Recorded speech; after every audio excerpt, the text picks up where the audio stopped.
여러분 안녕하십니까? 뉴스데스크 강원입니다. 1월의 두 번째 주말인 오늘 도내 겨울 축제장이 관광객들로 절정을 이뤘습니다. 오늘 한파가 주춤한 날씨를 보이면서 화천 산천어 축제장에는 이른 아침부터 손맛을 보려는 관광객의 발길이 이어졌습니다. 홍천강 꽁꽁축제에도 인삼송어를 낚으려는 가족 단위 관광객의 발길이 이어졌습니다. 평창 송어축제장에도 송어 낚시와 겨울 정취를 즐기려는 관광객들이 이어지는 등 도내 각 겨울 축제장마다 장사진을 이뤘습니다. 지난해 7월 출범한 10대 강원도의회는 처음으로 진보정당이 다수당을 차지하면서 변화가 엿보였지만 기대에는 못 미쳤습니다. 올해는 강원도에 대한 견제 기능을 되살릴 수 있을지 주목됩니다. 강화길 기자입니다. 6.13 지방선거를 통해 지난해 7월 출범한 제10대 강원도의회. 강원 정치사에서 처음으로 진보 정당이 전체 의석의 76%를 차지하며 큰 기대를 안고 출발했습니다. 개원 초기 원 구성 과정에서 민주당의 통큰 양보로 여야 협치 기반도 만들었습니다. 이를 바탕으로 지난 6개월 동안 82일간의 회기를 통해 141건의 의안을 처리했습니다. 특히 도의원 발의 조례가 30건으로 제9대와 8대보다 월등한 실적을 보였습니다. 46명의 의원 중 34명이 초선이어서 입법 활동이 부진할 거라는 우려를 씻어버렸습니다. 그러나 강원도 집행부에 대한 견제 감시 기능은 제대로 작동하지 않아 여론의 지탄을 받았습니다.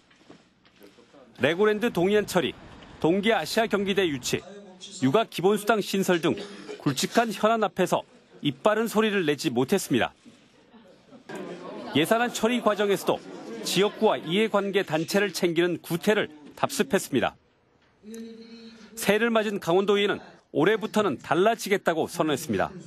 의회가 당연히 집행부 견제하고 감시하고 또 제동 걸어서 집행부가 가지 않을 그러한 사업들은 분명히 저걸 제동을 걸어주지 않으면 안 된다. 그렇게 생각을 하고 견제 감시는 뭐 틀림없이 저희들이 할 수 있도록. 또 의회 연구회를 활성화해 입법과 감시 역량을 키우고 상임위원회 회의도 인터넷으로 생중계하겠다고 밝혔습니다. 하지만 회기 중 연수 외유성 등 계속 문제가 되어온 해외 연수 프로그램 개선책은 나오지 않고 있습니다.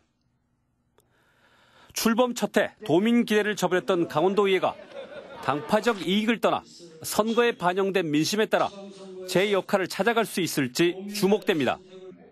MBC 뉴스 강화길입니다. 습지는 다양한 동식물이 서식할 수 있어 보존이 필요한 곳으로 알려져 있습니다.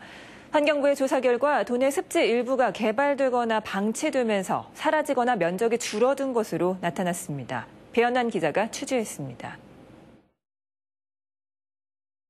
바다가 막혀 생긴 조그만 석호가 풀숲에 자리 잡고 있습니다.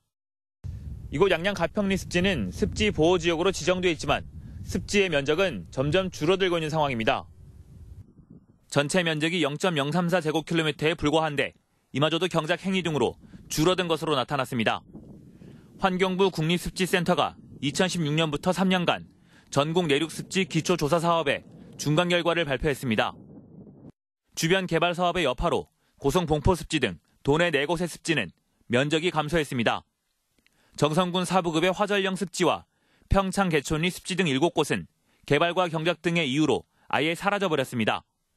환경부는 습지 조사를 바탕으로 습지 보존 정책의 방향을 결정할 계획입니다. 보호지역으로 지정되지 않은 습지에 대해서는 어떤 법적으로 보호나 관리할 수 있는 근거 자체가 없습니다. 환경부 입장에서 생태자연도에 이 습지를 반영을 해서 어떤 법적 보호 근거를 마련하는 방법적인 논리를 찾고 있는 중이고요. 환경부와 지자체 지정 보호 습지 45곳을 제외한 내륙 습지 2,400곳은 무분별한 개발 압력에 노출돼 있어 습지 보존 정책 마련이 시급한 상황입니다. MBC 뉴스 배현환입니다. 노인과 장애인 등 관광 약자를 대상으로 지난해 시범 운영한 강원도 무장애 관광이 확대 운영됩니다. 강원도는 지난해 8월부터 12월까지 춘천과 강릉, 속초, 평창의 무장애 관광 당일 여행 상품인 동행을 20차례 운영한 결과 1,100여 명이 이용했다고 밝혔습니다.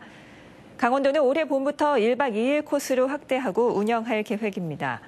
무장애 관광은 노인과 장애인, 임산부, 어린이, 외국인 등 관광 약자가 장애물 없이 여행할 수 있는 관광을 뜻합니다.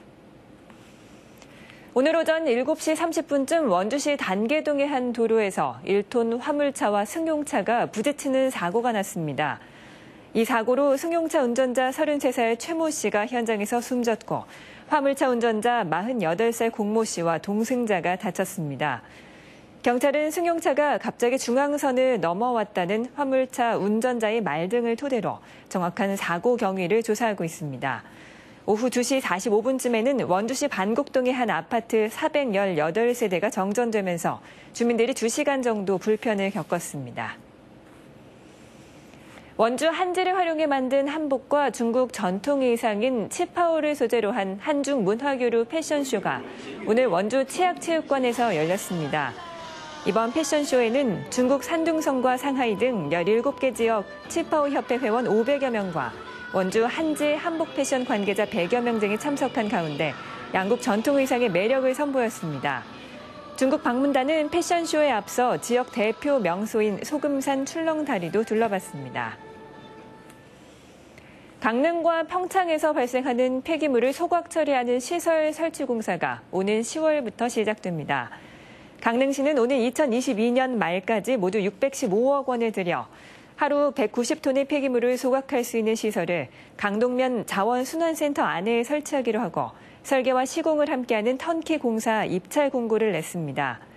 오늘 4월에 실시 설계 적격자를 선정한 뒤 실시 설계 경제성을 검토해 10월에는 공사 계약을 할 예정입니다.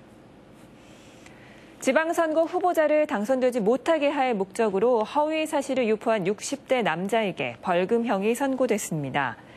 춘천지법 강릉지원 제2형사부는 지난 6.13 지방선거에서 강릉시의원 후보자의 명함이 기재된 경력 일부가 허위라고 거짓으로 유포한 60세 김모 씨에게 벌금 300만 원을 선고했습니다.